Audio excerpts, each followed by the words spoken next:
Bonsoir à tous, bienvenue. Les 33 nouveaux sénateurs nommés le 3 avril dernier ont été présentés ce lundi. Le président du Sénat, Jano Ahoussou-Kouadio, leur a remis les apparats liés à leurs nouvelles fonctions. Ils ont été informés de la vie de l'institution. Ce jeudi 11 avril, le Sénat va ouvrir sa session ordinaire à 2019. Mahama Traoré. Des hommes et des femmes d'expérience au service de la deuxième chambre du Parlement. Les 33 nouveaux sénateurs ont effectivement pris fonction ce lundi en recevant chacun des mains du président de l'institution un exemplaire de la Constitution, du règlement du Sénat, une écharpe et des épinglettes. C'est l'expérience que nous allons pouvoir apporter. Nous allons lire les lois de la Côte d'Ivoire et nous allons essayer d'apporter notre modeste contribution. Nous prenons l'engagement qui doit être collectif de mériter cette confiance qui est placée en nous. Mon expérience de la société civile et mon expérience professionnelle, je compte la mettre au service du Sénat. Nous avons pleine conscience de la mission, de la tâche qui nous attend et avec l'aide de Dieu, nous y arriverons. Le ministre chargé des relations avec les institutions est venu faire le constat de l'entrée en fonction des 33 nouveaux sénateurs. Je ne doute pas que ce Sénat, bien que jeune, fera un travail d'adulte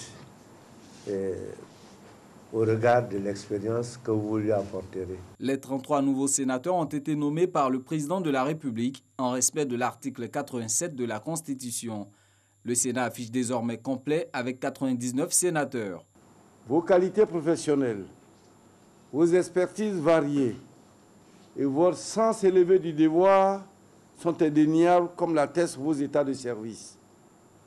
Le Sénat s'enrichit de votre nomination, car en chacune et en chacun de vous réside une part de l'intelligence de la nation ivoirienne. Je suis pleinement rassuré et confiant de la présence parmi nous de brillants experts de l'administration, de la diplomatie, de la finance, de la culture, de la presse, de la société civile. Avec un Sénat au complet, Jano Ahoussou espère la formation prochaine des groupes parlementaires en vue de la mise en place du bureau de l'institution. Il a également informé les nouveaux sénateurs de l'ouverture ce jeudi 11 avril de la session ordinaire 2019 du Sénat. Elle aura lieu à Yamoussoukro en présence du président Alassane Ouattara.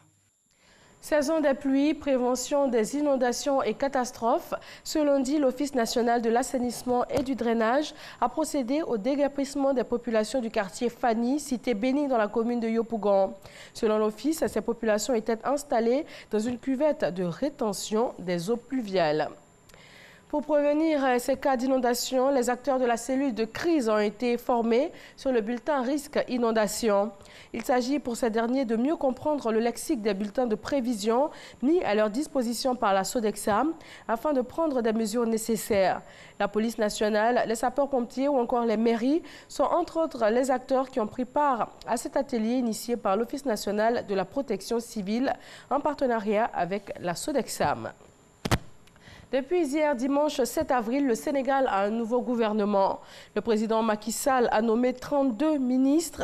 7 ministères ont été supprimés.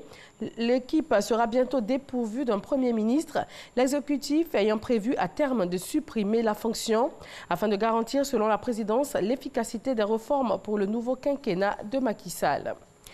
Voilà 3 jours que des manifestants occupent une place à Khartoum pour réclamer le départ du président Omar el-Béchir en dépit de l'état d'urgence. L'armée soudanaise, qui n'était pas intervenue depuis le début des contestations le 19 décembre dernier, a eu un incident avec les forces de sécurité qui cherchaient à disperser les manifestants. Le ministre de l'Intérieur a par ailleurs annoncé l'arrestation samedi de près de 2500 manifestants.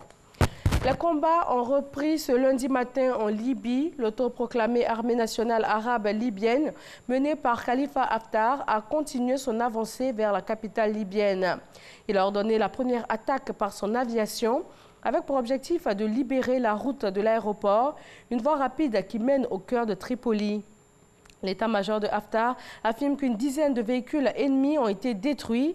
Les forces du gouvernement de Tripoli, de leur côté, ont lancé l'opération Volcan de la colère avec des obus qui devaient détruire l'aéroport d'où seraient partis dans la journée les avions du camp Haftar.